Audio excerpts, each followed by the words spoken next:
Hi everyone, कैसे हो आप सभी लोग। आई होप आप लोग अच्छे होंगे। मैं हूं राहुल जायसवाल एंड स्वागत करता हूं आप सभी का एक बार फिर हमारे यूट्यूब चैनल JR ट्यूटोरियल्स में।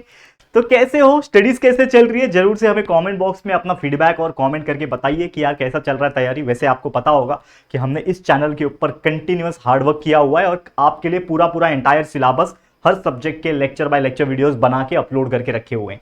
तो आपको कोई भी चैप्टर में दिक्कत आ रही है, आप पढ़ाई करने बैठ रहे हो तो आपको कुछ प्रॉब्लम फेस हो रहा है, तो हमारे वीडियोस आप देख सकते हो, जिससे आपको कंसेप्ट क्लियर करने में बहुत हेल्प होगी। तो सभी वीडियोस हमारे इस चैनल पे प्रेजेंट है। सर्च कैसे करोगे? एक तरीका है कि डायरेक्ट आप यूट्यूब पे जो भी चैप्टर पढ़ना है, जैसे मान लीजिए ये चैप्टर का नाम है इक्वेशन इन वन वेरिएबल, आप सीधा डालोगे कि 8th स्टैंडर्ड मैथ्स, टाइप करो 8th standard maths equation in one variable bye JR tutorials, आपको फिर हमारे वीडियोस देखने मिल जाएंगे आप सर्च करोगे तो। या तो दूसरा तरीका क्या है, प्लेलिस्ट हमने बना रखा है, मतलब फोल्डर्स बना रखे हैं ना प्लेलिस्ट वाले सेक्शन में, तो हर स्टैंडर्ड के हर सब्जेक्ट वाइज हमने प्लेलिस्ट बना रखा है, तो आप जाके चेकआउट कर सकते हो और वहां से वीडियोस को देख के ढूंढ के पढ़ाई कर सकते हो। ठीक है, आज फिर से हम लेकर आ गए आपके लिए रिवीजन वीडियो, जैसा कि हमने आपसे वादा किया था और आपके लिए कंटिन्यूस मेहनत कर रहे हैं। पूरा सिलेबस पढ़ाने के बावजूद हम आपके लिए रिवीजन कराने के लिए भी मेहनत करने के लिए तैयार हो गए हैं, और जिसमें हम आपको रिवीजन करा रहे हैं और वो सीरीज का नाम हमने रखा है RCC, यानी revision crash course. Revision crash course क्या होता है? जनरली अगर कोई नॉर्मल चैप्टर है, थोड़ा एवरेज चैप्टर है, छोटा चैप्टर है, तो हम एक ही वीडियो के अंदर उस पूरे चैप्टर को रिवीजन करा दे रहे हैं। अगर कोई बड़ा चैप्टर है, खासकर साइंस सब्जेक्ट्स में आपने देखा होगा, तो हम उसको 2 लेक्चर्स में करा रहे हैं। तो एक ही वीडियो के अंदर पूरा पूरा चैप्टर का रिवीजन हम करा रहे हैं। जैसे कि हमने मैथ्स के कई सारे चैप्टर्स इसके पहले भी कराए हैं, मिड टर्म एग्जाम्स जो दिवाली के पहले चल रहे थे उसमें भी हमने कराए थे, तो आपने बहुत प्यार दिया। ठीक है, ऐसे ही आगे भी प्यार देते रहो। तो आज हम फिर से लाए हैं 8th स्टैंडर्ड के मैथ्स के लिए एक और बेहतरीन चैप्टर का रिवीजन क्रैश कोर्स, जिसका नाम है इक्वेशन इन वन वेरिएबल का। ठीक है, तो फटाफट तौर पे 7-8 क्वेश्चन सॉल्व कराएंगे जो मुझे लगता है इंपॉर्टेंट एग्जाम में पूछे जा सकते हैं, तो उसको रिवीजन करेंगे, मजा आ जाएगा आप लोग को भी। तो वीडियो के एंड तक बने रहना। आप लोग को अगर थोड़ा स्लो लग रहा है तो वीडियो को स्पीड बढ़ा सकते हो, 1.25 या फिर 1.5 की स्पीड से देख सकते हो, उससे ज्यादा स्पीड मत बढ़ाने तो समझ में नहीं आएगा। वैसे भी मैं बहुत फास्ट बोलता हूं। ठीक है, इंस्टाग्राम पे मेरे साथ कनेक्ट हो सकते हो, क्योंकि बहुत सारी चीजें वहां पे हम शेयर करते हैं और बहुत सारी चीजें आपसे बातें शातें कर सकते हैं, तो इंस्टाग्राम पे कनेक्ट हो जाना। वैसे लिंक डिस्क्रिप्शन में भी दिया हुआ है, और हमारे एप्लीकेशन को डाउनलोड करके रख लो, वहां पे आपके लिए बहुत सारे सरप्राइजेस प्लान हो रहे। ऑलरेडी एक सरप्राइज मिल चुका है इस ऐप के अंदर, एक विश्वास बैच 10th स्टैंडर्ड के लिए, और आपके लिए एक हिंदी का क्रैश कोर्स जिसमें आपका पूरा ग्रामर पार्ट और राइटिंग स्किल्स का पार्ट उसमें हमने पढ़ाया हुआ है। बहुत ही सस्ता है, जाके एक बार चेकआउट करो। बाकी ऐप डाउनलोड करना, इंस्टॉल करना और उसके जो चीजें हैं वो यूज करना फ्री ऑफ कॉस्ट है, लेकिन अंदर कुछ कुछ चीजें ऐसी हैं जो आपको पेड मिलेगी, तो अगर आपको अच्छा लगेगा तो आप ले सकते हो। ठीक है ना, 100-200 रुपीज के आसपास के अंदर आपको चीजें मिल जाएगी, बहुत मजेदार चीज है। चलिए शुरुआत करें। ओके, तो आज हम लोग को सबसे पहला क्वेश्चन यहां से पढ़ना है, जो कि है हमारा chapter equation in one variable.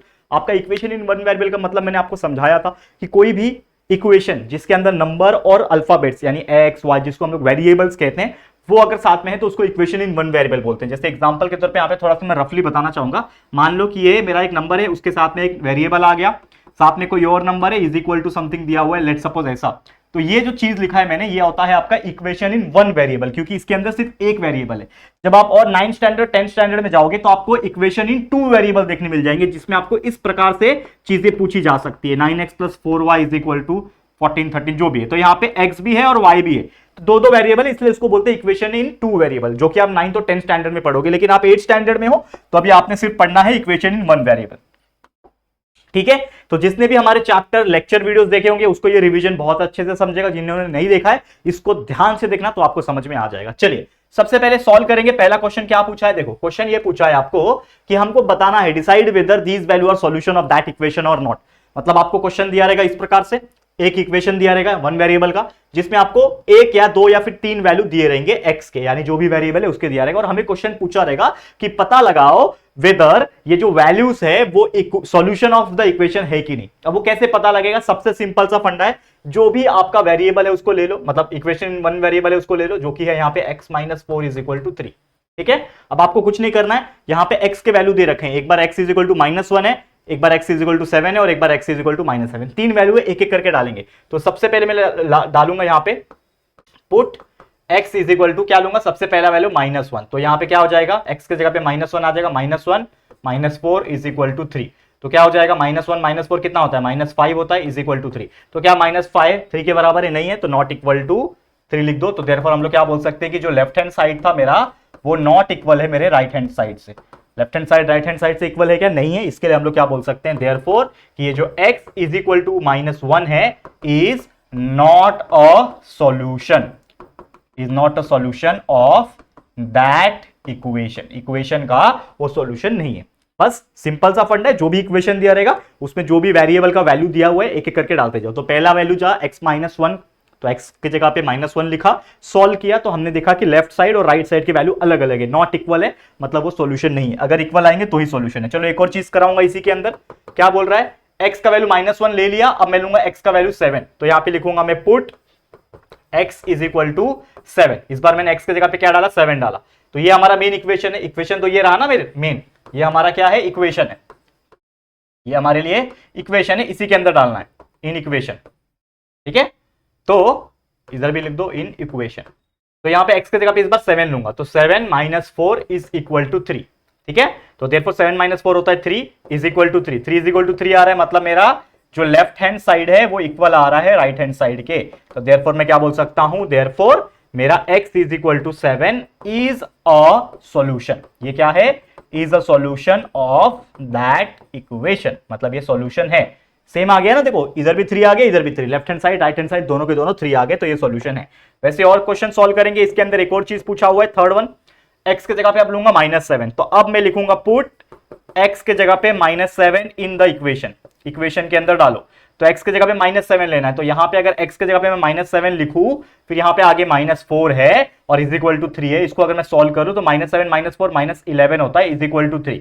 तो -11 इज इक्वल टू 3 होता है क्या, नहीं होता, तो नॉट इक्वल टू 3, देयरफॉर हम लोग बोल सकते हैं left hand side not equal to right hand side. तो हम लोग क्या बोल सकते हैं, देयरफॉर यहीं लिख दो, जगह खत्म हो गया मेरे पास, यहीं लिख दो नॉट अ सॉल्यूशन। देयरफॉर ये क्या है, नॉट अ सॉल्यूशन। आप लिख सकते हो इस तरीके से, थोड़ा अच्छे से लिखना, मेरा स्पेस खत्म हो गया यहां पे, आप लोग लिख लेना। समझ में आ गया। तो इसमें जो 3 वैल्यू दिया था उस इक्वेशन के अंदर, जिसमें -1 इक्वेशन का सॉल्यूशन नहीं है, 7 इक्वेशन का सॉल्यूशन है और -7 भी सॉल्यूशन नहीं है, इस तरीके से आपको ऐसे क्वेश्चन दिए रहेंगे, तो आपको सॉल्व करना है और बताना है।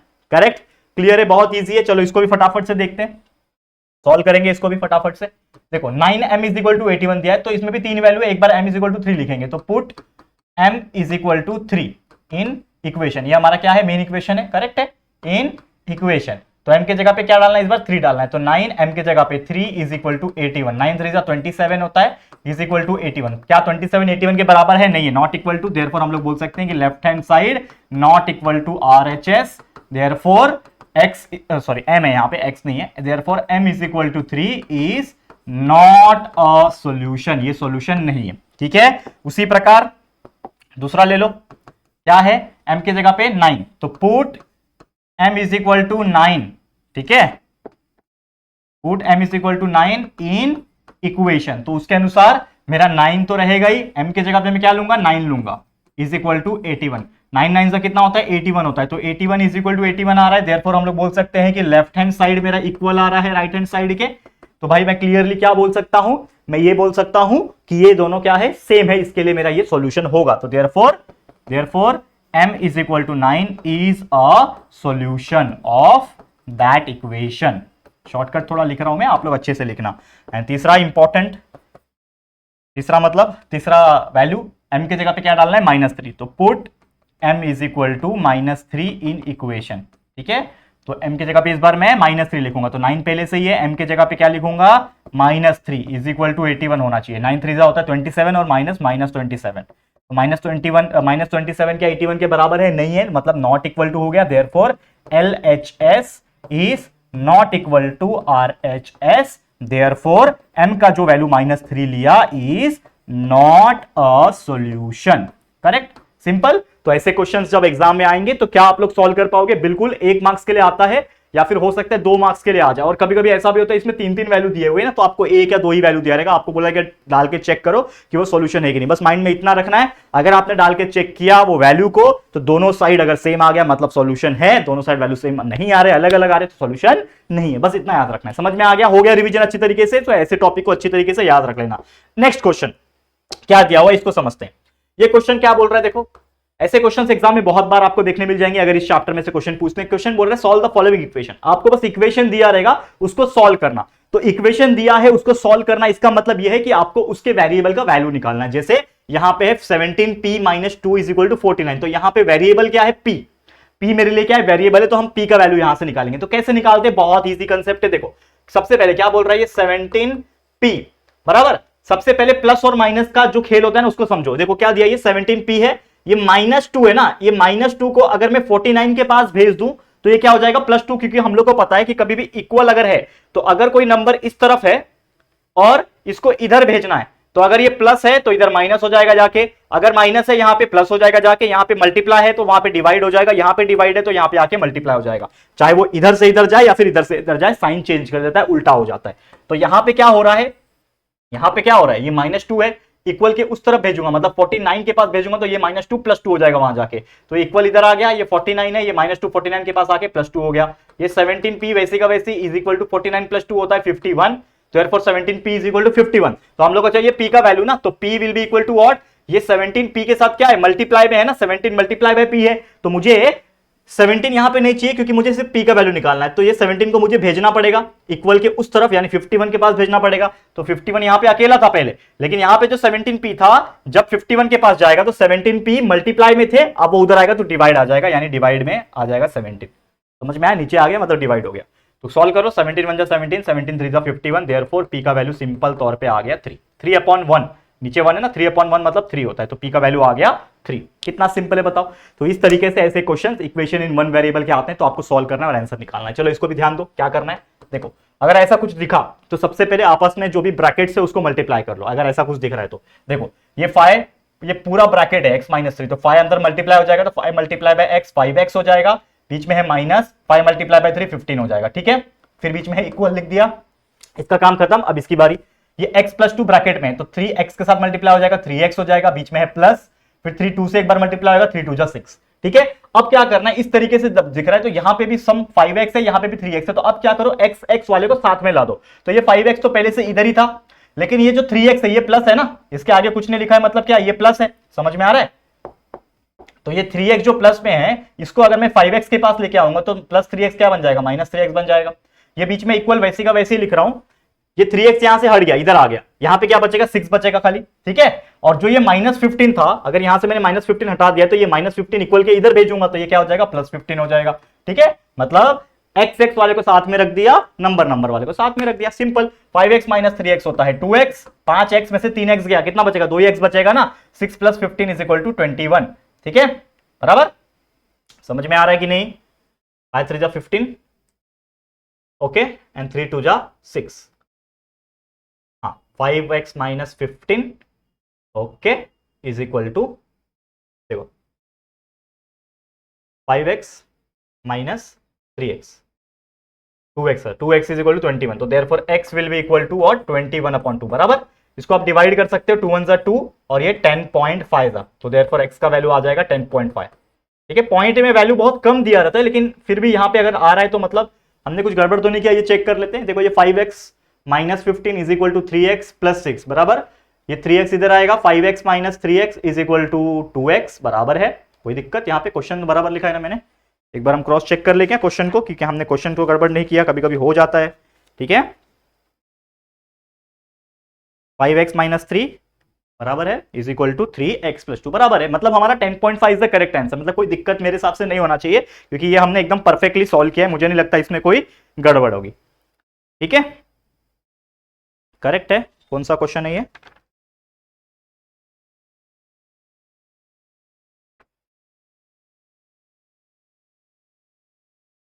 यस, तो आप 21/2 भी लिखोगे तो भी आइड है, ठीक है ना, आपके जो सॉल्यूशन है उसमें 21/2 लिखा हुआ है, 21/2 का मतलब 10.5 होता है, आप ऐसा भी लिख सकते हो या फिर 21/2 छोड़ोगे तो भी चलेगा, आंसर करेक्ट है हमारा, ठीक है। तीसरा, इसको कैसे सॉल्व करना है, देखो क्या बोल रहा है, y/7 plus y - 4/3 is equal to 2। देखो कभी भी ऐसा क्वेश्चन आया, बच्चे ये घबरा जाते हैं, ये क्वेश्चन को देख के काफी घबराते हैं, तो करना कुछ नहीं है, अगर आप लोग को ऐसा लगता है ऐसे क्वेश्चन के, तो दोनों के नीचे क्या है, डिनोमिनेटर है, तो सबसे पहले क्या करना, अगर दोनों के नीचे डिनोमिनेटर है तो आप क्या करो, डिनोमिनेटर को सेम बना दो। कैसे बनाओगे सेम, यहां पे 7 है, अगर मैं इसको 3 से मल्टीप्लाई करूं, देखो यहां पे अगर मैं वापस इस चीज को लिखता हूं, y / 7 plus y - 4 divide by 3 is equal to 2। मैंने इसको थोड़ा सा गैप करके लिखा, क्यों लिखा बताता हूं रीजन। अब मैं क्या करता हूं, इस डिनोमिनेटर को, ये ऊपर वाला न्यूमैरेटर होता है, नीचे वाला डिनोमिनेटर होता है, ये सब लोग जानते हैं, ये 7 को अगर मैं 3 से मल्टीप्लाई करूं तो ये 21 हो जाएगा, और इस 3 को अगर मैं 7 से मल्टीप्लाई करूं तो 21 हो जाएगा, मतलब दोनों के डिनोमिनेटर सेम हो गए। लेकिन अगर मैंने नीचे 3 से मल्टीप्लाई किया तो ऊपर भी 3 से मल्टीप्लाई करना पड़ेगा ये बैलेंस करने के लिए, और यहां पे भी इस पूरे को 7 से मल्टीप्लाई करना पड़ेगा। समझ में आ रहा है? तो मैंने क्या किया है, यहां पे सिंप्लीफिकेशन थोड़ा सा दिमाग लगा के किया है, सो दैट मैं डिनोमिनेटर को सेम बनाऊं। तो अब मिलेगा क्या, मुझे मिलेगा क्या, y मल्टीप्लाई बाय 3 3y हो गया, नीचे आपका 7 multiply bye 3 21 plus 7 multiply bye y 7y, 7 multiply by -4 is -28, और नीचे आपका मिलेगा 7 3 21 और इज इक्वल टू 2।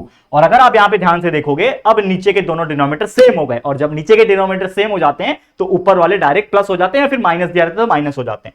तो क्या हो जाएगा, नीचे का दोनों सेम है, मतलब एक ही बार कॉमन लिख दो, 21 सेम है इसके लिए, ठीक है, लिख दिया। अब ऊपर वाले प्लस कर दो डायरेक्ट, ये प्लस है ना बीच में, तो प्लस हो जाएगा, तो 3y प्लस 7y माइनस 28 और इज इक्वल टू 2, ठीक है। अब ये 21 जो है, देखो ध्यान से, ये 21 डिवाइड में है, अगर इस 21 को मेरे को यहां नहीं रखना है, 2 के पास भेजना है, तो ये डिवाइड वाला 2 के पास जाएगा, मल्टीप्लाई हो जाएगा, तो ये तो देखो 3y प्लस 7y 10y हो गया, ठीक है, 3y plus 7y 3y 7y 10y हो गए, माइनस 28 है उसके पास, ठीक है, ये 21 2 के पास जाएगा, तो 2 मल्टीप्लाई बाय 21 यानी कितना हो जाएगा, ये बीच में इक्वल है ना, देखो ये 10y हो गया, ये माइनस 21 हो गया, इधर इक्वल है, ये 2 21 उधर चला गया, तो क्या हो जाएगा 2 मल्टीप्लाई बाय 21, तो यानी ये हो जाएगा 10y minus 28 is equal to 21 2 जा 42 हो जाएगा। माइनस 28 जो है नंबर है, माइनस 28 को 48 के पास भेज दूंगा तो प्लस 28 हो जाएगा, तो ये हो जाएगा 10y is equal to 42 plus 28, ठीक है। तो ये क्या हो जाएगा, 10y इज इक्वल टू कितना हो जाएगा भाई, 8 प्लस कर दो 50 plus 20 70, 10y is equal to 70, तो देयरफॉर यहां पे देखो, यहां पे करता हूं therefore y will be equal to, y चाहिए ना हमें, तो ये 10 नीचे आ जाएगा, मतलब 70/10, तो देयरफॉर y का वैल्यू आ गया 0 0 कैंसिल, 7/1 इज 7, y का वैल्यू आ गया 7। इस तरीके से हम लोग को सॉल्व करना है, बहुत ही मैंने सिंपल और एक एक स्टेप मैंने आपको एक करके दिखाया, ताकि कोई बच्चा अगर जीरो बच्चा है, मतलब उसको पहले से कुछ नहीं पता था, तो भी ये बच्चा अगर ये वीडियो देख रहा होगा ना, उसका एक कंसेप्ट इतना स्ट्रांग हो जाएगा कि एग्जाम में ऐसे क्वेश्चंस आने दो, वो आराम से सॉल्व करके आंसर निकाल पाएगा, और वो घबराएगा नहीं ऐसे क्वेश्चन को देख के, क्योंकि ये क्वेश्चंस बहुत ईजी होते हैं, लोग डरते हैं बस फालतू का, ठीक है, समझ में आ रहा है। चलिए आगे बढ़ जाते हैं, नेक्स्ट क्वेश्चन पे चलते हैं। क्या बोल रहा है question, b plus b plus 1 plus b plus 2 upon 4 is equal to 21, कुछ नहीं घबराना है, सिंपली सॉल्व करना है। ये पहली बात तो 4 डिवाइड में 21 के पास भेज दो, तो ये देखो b प्लस ये b प्लस 1 ब्रैकेट ओपन कर दो plus b plus 2 is equal to 21 multiply by 4, ठीक है, 4 इधर आ गया, मल्टीप्लाई हो गया, तो देखो एक b है, 2 b है, 3 b, टोटल b कितने, b plus b plus b 3b हो जाएगा, बराबर ना, एक b प्लस एक और b प्लस एक और b 3b हो गया, 1 प्लस 2 कितना हो जाएगा 3, बराबर, is equal to 21 multiply by 4 is 84, ठीक है, प्लस 3 उधर भेज दो, तो 3b is equal to 84 plus 3 उधर जाएगा तो -3 हो जाएगा, therefore 3b is equal to 81, बराबर, हमको b का वैल्यू चाहिए, therefore b is equal to 81 divide by 3 हो जाएगा, 3 1 जा 3, 3 2 जा 6, 3 7 जा 21, देयरफॉर b का वैल्यू आ गया 27। कितना इजी था, देखो 2 सेकंड के अंदर अगर हमको कॉन्सेप्ट पता है तो हम इस पूरे कॉन्सेप्ट को, मतलब पूरे क्वेश्चन को सॉल्व करके आंसर निकाल सकते हैं, अगर आपका कॉन्सेप्ट स्ट्रांग है, अगर आपने प्रैक्टिस किया होगा तो। इसको अगर मैं करने बैठूं तो मुझे लगता है मुझसे ज्यादा से ज्यादा 5 सेकंड, 2 सेकंड तो चलो बोलने की बात है, लेकिन 5 सेकंड ज्यादा से लगेगा और हम इस पूरे आंसर को निकाल सकेंगे। वैसे ये क्वेश्चन है बहुत मजेदार, ध्यान देना इसको, ब्रैकेट दिया है, मल्टीप्लाई होगा 5 multiply by x 5x plus 5 multiply by 2 is 10, बीच में प्लस है, 7 multiply by 6 7x, 7 multiply by -1 is -7 is equal to 39, ठीक है, सेम वही कंसेप्ट, x वाले को साथ में ला दो, 5x प्लस 7x कितना हो गया 12x, बराबर, 10 माइनस 7, 10 में से 7 गया कितना बचेगा 3 बचेगा, इज इक्वल टू 39। समझा क्या किया मैंने? अगर आपको ऐसा समझ में थोड़ा नहीं आया, मतलब थोड़ा सा मैं एक स्टेप बढ़ा देता हूं, अगर आपको ऐसा लगता है, एक सेकंड, अगर आपको ऐसा लगता है तो मैं एक स्टेप और लिखता हूं। क्या किया मैंने यहाँ पे, 5x था, 7x को साथ में लिख दिया, ये प्लस 10 था, -7 को साथ में लिख दिया, इज इक्वल टू 39। अब आपको समझ में आएगा कि हमने क्या किया, 5x plus 7x 12x, 10 minus 7 is 3, -3 39 बच गया, -3 उधर भेजूंगा तो 12x is equal to 39 plus 3 हो जाएगा, तो 12x is equal to 42, therefore x will be equal to 42 upon 12। अब ये किसके टेबल में जाएगा, 3 के टेबल में जाएगा क्या, 4 के टेबल में जाएगा, 3 के टेबल में जाएगा, 3 4 जा 12, 3 1 जा 3, 3 4 जा 12, 14 अपॉन 4, 2 2 जा 4, 2 7 जा 14, 7 अपॉन 2, देयरफॉर x का वैल्यू आ गया 7 अपॉन 2। इसको आप सॉल्व करोगे तो आप 3.5 भी निकाल पाओगे, तो ये भी आपका आंसर सही है, ठीक है, तो इस तरीके से ऐसे क्वेश्चंस आएंगे तो आपको सॉल्व करना है इक्वेशन इन वन वेरिएबल के। समझ में आ गया, क्लियर है? चलो हम आगे बढ़ जाते हैं, अगले क्वेश्चंस के ऊपर चलते हैं, देखते हैं कौन सा क्वेश्चन पूछा हुआ है। अब ये जो क्वेश्चंस आएंगे आप लोग को इस चैप्टर में से, वो हो सकते हैं वर्ड प्रॉब्लम के क्वेश्चन। वर्ड प्रॉब्लम क्या होता है? एक स्टेटमेंट दिया रहेगा, उस क्वेश्चन को पहले तो समझना होता है हमें। उस क्वेश्चन को एक बार अगर हम समझ लें तो फिर जैसे हम लोग ने कुछ इक्वेशंस बनाए ना, मतलब इक्वेशंस दिए थे, वैसे ही क्वेश्चंस को समझ के हमें इक्वेशन बनाना है और इस इक्वेशन को सॉल्व करके हमारा आंसर निकाल देना है। बहुत इजी होता है, समझना पड़ेगा उसके लिए। समझो ध्यान से, क्या बोल रहा है कि mother is 25 year older than son. एक मदर है और एक सन है, मतलब एक मां है और एक बेटा है।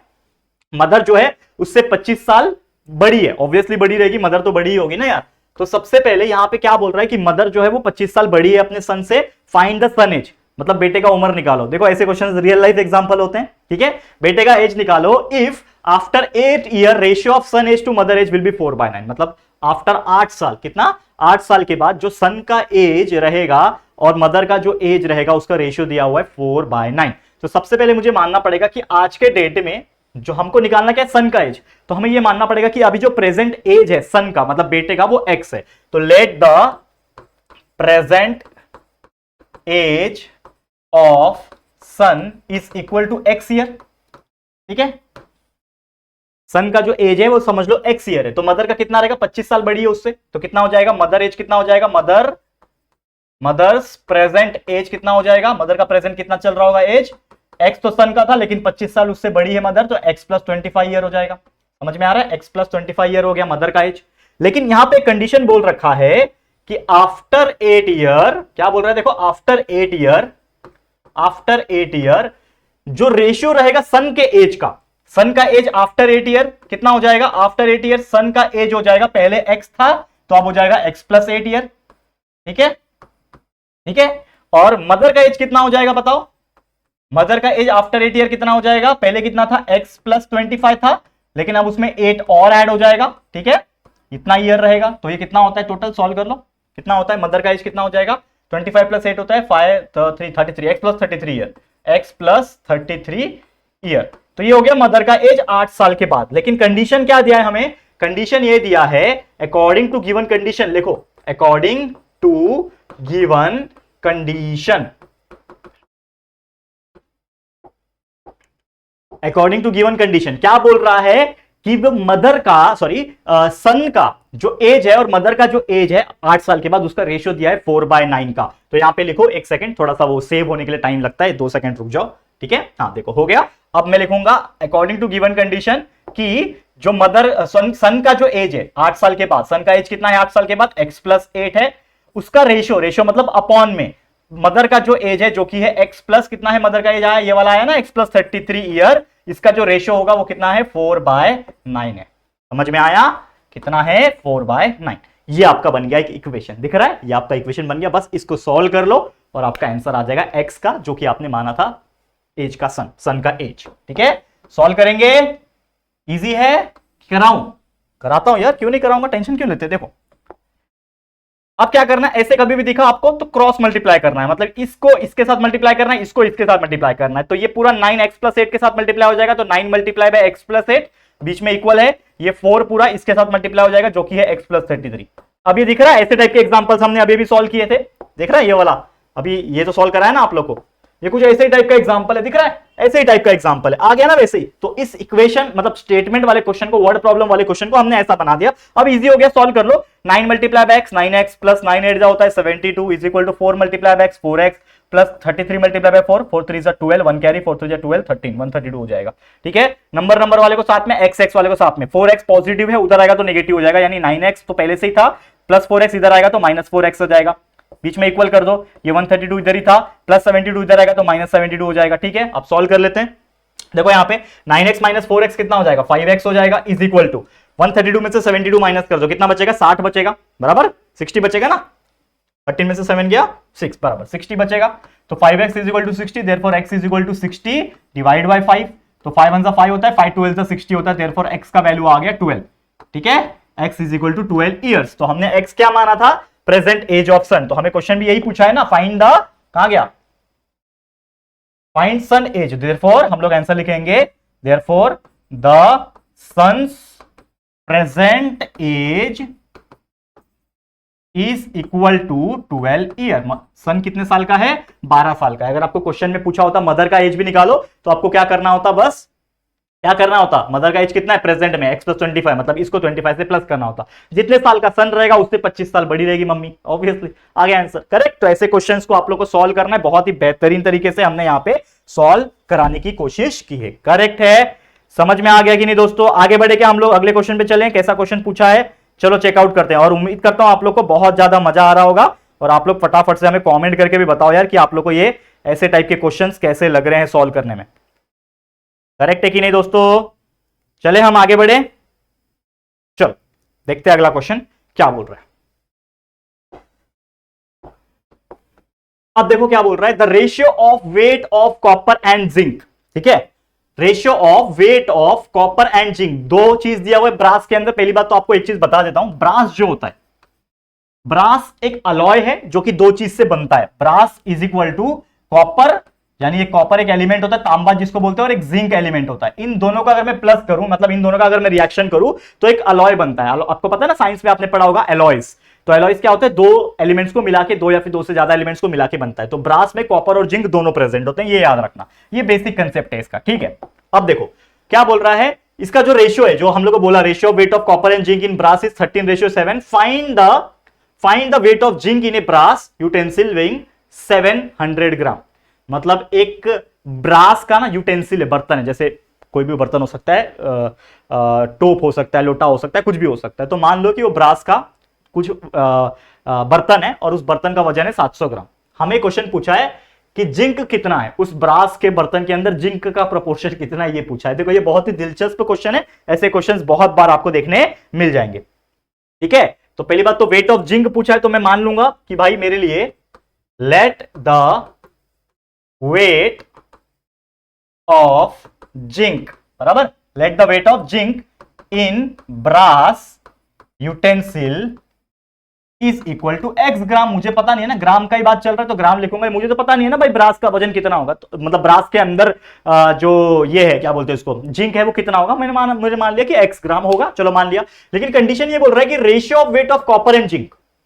तो पहली बात तो जो कॉपर होगा या फिर जो उसका ये होगा, ठीक है ना, वेट ऑफ जो ब्रास जो होगा, मतलब टोटल ब्रास जो एलिमेंट है उसमें दोनों चीज प्रेजेंट है। तो पहली बात तो जो वेट होगा वो कॉपर का भी होगा। ठीक है, क्या बोल रहा है, ratio of weight of copper. तो वेट ऑफ कॉपर का रेशियो किसके साथ? वेट ऑफ जिंक के साथ। वेट ऑफ जिंक के साथ कितना है रेशियो दिया हुआ है? 13:7, यानी 13/7। ये रेशियो हमें दे रखा है, करेक्ट है, ये रेशियो हमें दे रखा है, जिसमें हम लोग को पता है कि वेट ऑफ जिंक जो है उसको मैंने x माना हुआ है। तो इस वेट ऑफ जिंक की जगह पे मैं x लिख सकता हूं। तो मैं क्या लिखूंगा? Therefore weight of copper upon, इसके जगह पे मैं क्या लिखूंगा? x लिखूंगा, इज इक्वल टू 13/7 लिख सकता हूं मैं।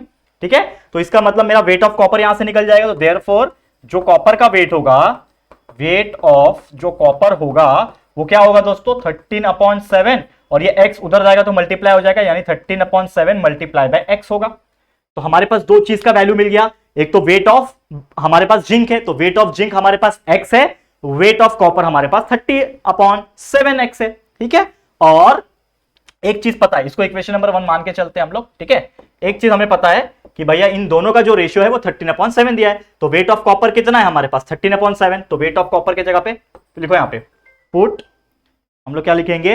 Put all value in equation number 1। तो हमारे पास वेट ऑफ कॉपर कितना है? 13/7 डाल दिया, 13/7x डाल दिया, 13/7x है, अपॉन वेट ऑफ जिंक कितना है? x, 13/7 अपॉन x, ये हो गया, इज इक्वल टू कितना है? 13/7। ये आपको पता है, इतना तो आपको समझ में आ गया होगा, कोई दिक्कत यहां तक कोई भी परेशानी उम्मीद करता हूं कि आप लोगों को नहीं हुई होगी। अब यहां पे मैं एक लाइन खींच देता हूं, देखो ध्यान से,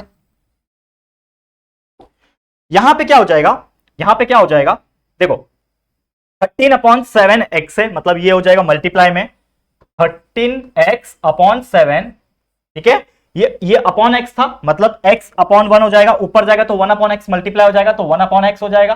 ठीक है, क्या होता है ये x/1 है ना, मतलब ऊपर जाएगा तो 1/x हो गया, और इज इक्वल टू ये हो जाएगा 13/7। ये x कैंसल हो सकता है,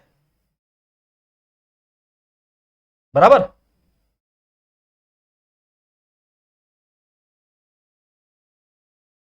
एक सेकेंड, हाँ यहां पे देखो एक्स एक्स आपको कैंसिल नहीं करना है, आपको एक्चुअली आपको एक्स और एक्स जो है उसको हम लोग कैंसिल नहीं करेंगे। क्यों नहीं करेंगे? हाँ एक और चीज है कि मैं पहली बात तो ये इक्वेशन नंबर 1 में नहीं डालता हूं, मैं क्या करता हूं, इस इक्वेशन 1 को ऐसे ही छोड़ देता हूं। देखो एक काम करता हूं, इसके पहले कि मैं ये निकालू, इसके पहले मैं एक और कंसेप्ट लगा सकता हूं। मुझे पता है कि भैया जो वेट है पूरा 700 ग्राम, वो दोनों मिला के ये मुझे पता है, जैसे मैंने आपको स्टार्टिंग में बताया कि जो ब्रास है मेरा वो क्या है, ठीक है, जो वेट होगा, वेट ऑफ ब्रास जो होगा वो कितना होगा, weight of copper plus weight of zinc ही होगा, ठीक है, weight of copper plus weight of zinc होगा। तो वेट ऑफ ब्रास मुझे पता है कितना है, वेट ऑफ ब्रास देखो यहां पे दिया हुआ है 700 ग्राम है बर्तन का वेट, तो 700 ग्राम लिखो यहां पे। वेट ऑफ कॉपर कितना है हमारे पास 13/7x बराबर, और जिंक का वेट कितना है हमारे पास x ग्राम। अब ये देखो इक्वेशन जैसा दिख रहा है, अगर वैसा करते तो हमारा आंसर नहीं निकलता, ठीक है। तो हमने थोड़ा सा चेंज किया और हमने ये दिमाग लगाया, क्योंकि ये चीज तो दिया है ना, 700 ग्राम का भी तो यूज करना है हम लोग को, ठीक है। तो यहां पे हम लोग सॉल्व करेंगे इसको। तो नीचे 7 अकेला है, मल्टीप्लाई कर दो थ्रू आउट, अकेला जब होता है तो मल्टीप्लाई थ्रू आउट करने का, multiply 7 through out. Through out का मतलब क्या होता है, अगर आपको नहीं पता तो फिर भी यहां पे ध्यान से देख लेना, थ्रू आउट का मतलब क्या होता है। तो मल्टीप्लाई थ्रू आउट का मतलब ये होता है कि ये जो 7 है, अच्छे से लिखता हूं यार इसको, मल्टीप्लाई 7, तो 7 जो है ना, इसको इधर भी मल्टीप्लाई करूंगा, इसको इधर भी मल्टीप्लाई करूंगा, इसको थ्रू आउट मल्टीप्लाई बोलते हैं। जिसके नीचे होता है उसके साथ नहीं होता, बाकी साइड हो जाता है। तो 7 मल्टीप्लाई बाय 700 कितना हो जाएगा, 4900 हो जाएगा। 7 के साथ 700 मल्टीप्लाई हो गया, 4900 हो गया। क्या किया मैंने, यहां पे पूरा स्टेप लिख के दिखाता हूं अगर आपको डाउट लगता है तो। 700 multiply by 7 is equal to 13x, उधर अकेला देखो ये 13x के नीचे से 7 चला गया और ये x के साथ 7 भी मल्टीप्लाई हो जाएगा, ठीक है। तो क्या हो जाएगा ये 4900 is equal to 13x plus 7x, ठीक है। 13x प्लस 7x होता है 20x, तो 4900 इज इक्वल टू 20x, हमको चाहिए x का वैल्यू, तो देयरफॉर 4900 डिवाइड बाय 20 हो जाएगा, 0 0 गेट्स कैंसल, 2 1 2, 2 2 4, 2 4 8, 2 5 10, 245, तो देयरफॉर x का वैल्यू आ गया 245, ठीक है। x क्या माना था हमने, जिंक का ग्राम ना, जिंक का ग्राम मांगा था, ठीक है। तो हम लोग बोल सकते हैं therefore weight of zinc in brass utensil, brass utensil के अंदर जो वेट ऑफ जिंक है वो कितना है 245 ग्राम। टोटल 700 ग्राम का ब्रास का बर्तन था, उस बर्तन के अंदर 700 ग्राम में से 245 जो ग्राम का हिस्सा है वो कौन है, वो जिंक को कैरी करता है, और बाकी का जो बचा हुआ है वो कॉपर कैरी करता है। लेकिन वो हमको पूछा नहीं है, हमको सिर्फ जिंक का पूछा है, हमने सिर्फ जिंक का वेट जो है वो यहां पे निकाल के दिखा दिया। क्लियर, समझ में आ गया, इजी था, ओके है। आगे बढ़ जाएं, चलो नेक्स्ट क्वेश्चन, एंड एक लास्ट क्वेश्चन है आज के लिए, इसको भी हम लोग फटाफट से देख लेते हैं। क्या क्वेश्चन पूछा है, find 3 consecutive whole number whose sum is more than 45 but less than 54। मतलब अगर उन तीनों को अगर मैं प्लस करूंगा तो 45 आएंगे, और मतलब 45 से ज्यादा आएंगे लेकिन लेस देन 54 आएंगे। तो ऐसे कौन से नंबर होंगे वो हम लोग को यहां पे कैलकुलेट करना है, ठीक है।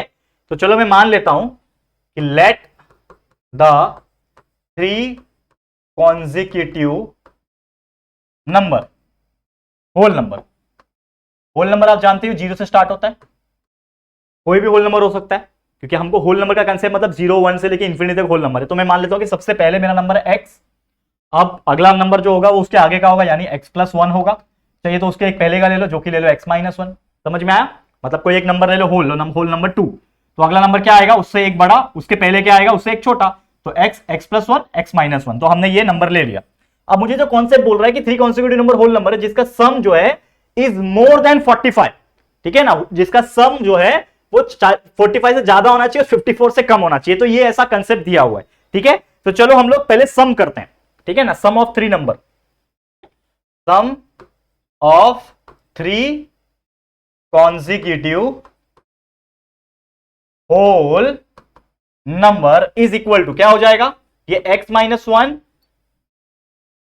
Plus x plus x plus 1, ये हो जाएगा। तो कितना हो जाएगा बताओ, मुझे बताओ, ये तीनों को अगर मैं प्लस करूंगा तो क्या हो जाएगा बताओ, x प्लस x कितना हो जाएगा, 3x हो जाएगा, माइनस 1 प्लस 1 कैंसिल हो जाएगा, मतलब सिर्फ और सिर्फ क्या बच रहा है, 3x बच रहा है। मतलब अगर 3 मेरे होल नंबर है, इन तीनों को अगर मैंने प्लस किया तो मेरा वैल्यू कितना आ रहा है, 3x आ रहा है। करेक्ट है कि नहीं। अब यहां पे जो क्वेश्चन बोल रहा है, यहां पे जो क्वेश्चन बोल रहा है कि ये क्या होना चाहिए, whose sum is more than 45, मतलब ये सम जो है ये 45 से ज्यादा नहीं होना चाहिए, ठीक है। तो when the sum of 3 number is 45, तो हम लोग पहला कंडीशन लेंगे, when the sum of 3 number is 45।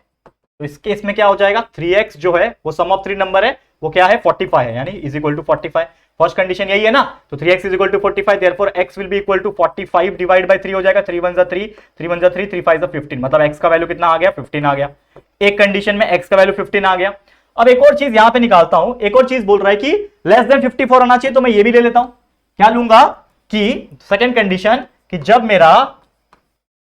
मेरा सम ऑफ 3 नंबर होगा, व्हेन सम ऑफ 3 नंबर जो होगा वो कितना होगा, 54 होगा। पहले एक मैंने सम ऑफ 3 नंबर 45 माना, अब 54 मानूंगा, तो सम ऑफ 3 नंबर 3x है, बराबर ना। सम ऑफ 3 नंबर तो 3x आया है, ये किसके बराबर हो जाएगा, 54 के। तो देयरफॉर x का वैल्यू यहां से क्या निकलेगा, 54 डिवाइड बाय 3, 3 1 3, 3 18 54, तो x का वैल्यू आ गया 18। ठीक है, तो कहीं ना कहीं क्या बोल रहा है क्वेश्चन, कि 45 से ज्यादा होना चाहिए, मतलब जो नंबर होगा मेरा, जो मेरा x जो आएगा वो जो रहेगा वो किससे ज्यादा रहेगा, 45 से ज्यादा रहेगा, 45 से ज्यादा रहेगा, मतलब x मेरा बड़ा है, बराबर। तो ये 45 से ज्यादा हो गया, लेकिन छोटा रहेगा किससे, 54 से, मतलब x जो है 54 से छोटा रहेगा। ये हमारा क्या बन गया, कंडीशन।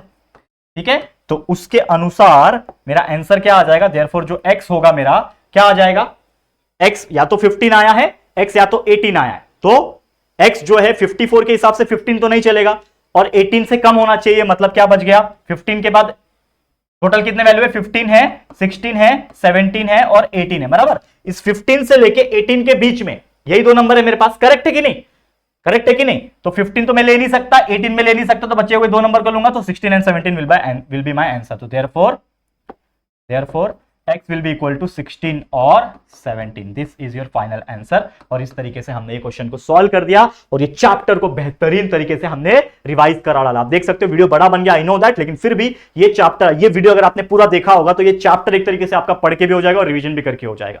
समझ में आ गया। तो इसी के साथ इस वीडियो को एंड करता हूं। उम्मीद करता हूं ये वीडियो आपके लिए बहुत ज्यादा हेल्पफुल रहा होगा।